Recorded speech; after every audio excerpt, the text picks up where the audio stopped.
تم ان کے لیے بخشش مانگو یا نہ مانگو برابر ہے. اگر ان کے لیے 70 دفعہ بھی بخشش مانگو گے تو بھی اللہ ان کو نہیں بخشے گا. یہ اس لیے کہ انہوں نے اللہ اور اس کے رسول سے کفر کیا، اور اللہ نافرمان لوگوں کو ہدایت نہیں دیتا. جو لوگ غزوہ تبوک میں پیچھے رہ گئے وہ اللہ کے پیغمبر کی مرضی کے برخلاف بیٹھ رہنے سے خوش ہوئے اور اس بات کو ناپسند کیا کہ اللہ کی راہ میں اپنے مال اور جان سے جہاد کریں، اور دوسروں سے بھی کہنے لگے کہ گرمی میں مت نکلنا. ان سے کہہ دو کہ دوزخ کی آگ اس سے کہیں زیادہ گرم ہے. کاش یہ اس بات کو سمجھتے. یہ دنیا میں تھوڑا سا ہنس لیں اور آخرت میں ان کو ان کے اعمال کے بدلے جو یہ کرتے رہے ہیں بہت سا رونا ہوگا. پھر اگر اللہ تم کو ان میں سے کسی گروہ کی طرف لے جائے اور وہ تم سے نکلنے کی اجازت طلب کریں تو کہہ دینا کہ تم میرے ساتھ ہرگز نہیں نکلو گے اور نہ میرے ساتھ مددگار ہو کر دشمن سے جنگ کرو گے. تم پہلی دفعہ بیٹھ رہنے سے خوش ہوئے تو اب بھی پیچھے رہنے والوں کے ساتھ بیٹھے رہو. اور اے پیغمبر، ان میں سے کوئی مر جائے تو کبھی اس کے جنازے پر نماز نہ پڑھنا اور نہ اس کی قبر پر جا کر کھڑے ہونا. یہ اللہ اور اس کے رسول کے ساتھ کفر کرتے رہے اور مرے بھی تو نافرمان ہی مرے. اور ان کے مال اور اولاد سے تعجب نہ کرنا. ان چیزوں سے اللہ یہ چاہتا ہے کہ ان کو دنیا میں عذاب کرے اور جب ان کی جان نکلے تو اس وقت بھی یہ کافر ہی ہوں. اور جب کوئی صورت نازل ہوتی ہے کہ اللہ پر ایمان لاؤ اور اس کے رسول کے ساتھ ہو کر جہاد کرو تو جو ان میں دولت مند ہیں وہ تم سے اجازت طلب کرتی ہیں اور کہتے ہیں کہ ہمیں تو رہنے ہی دیجئے کہ ہم بیٹھ رہنے والوں کے ساتھ ہو جائیں. یہ اس بات سے خوش ہیں کہ عورتوں کے ساتھ جو پیچھے رہ جاتی ہیں گھروں میں بیٹھ رہیں. ان کے دلوں پر مہر لگا دی گئی ہے سو یہ سمجھتے ہی نہیں.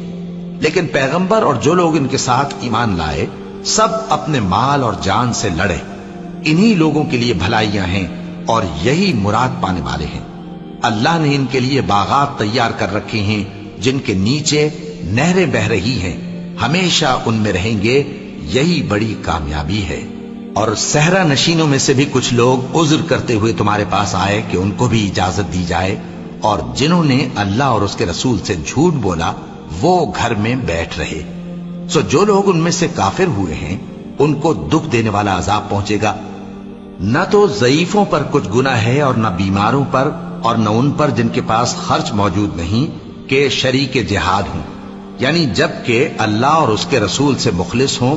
نیکوکاروں پر کسی طرح کا الزام نہیں ہے اور اللہ بخشنے والا ہے، مہربان ہے.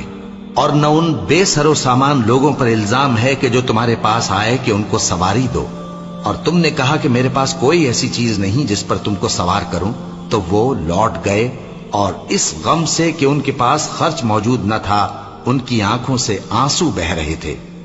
الزام تو ان لوگوں پر ہے جو دولت مند ہیں اور پھر تم سے اجازت طلب کرتے ہیں، یعنی اس بات سے خوش ہیں کہ عورتوں کے ساتھ جو پیچھے رہ جاتی ہیں گھروں میں بیٹھ رہے ہیں. اللہ نے ان کے دلوں پر مہر کر دی ہے پس وہ سمجھتے ہی نہیں. جب تم ان کے پاس واپس جاؤ گے تو تم سے عذر کریں گے. تم کہنا کہ عذر مت کرو، ہم ہرگز تمہاری بات نہیں مانیں گے. اللہ نے ہم کو تمہارے سب حالات بتا دیے ہیں اور ابھی اللہ اور اس کا رسول تمہارے عمل کو دیکھیں گے، پھر تم غائب و حاضر کے جاننے والے کی طرف لوٹائے جاؤ گے. تو جو عمل تم کرتے رہے ہو وہ سب تمہیں بتائے گا.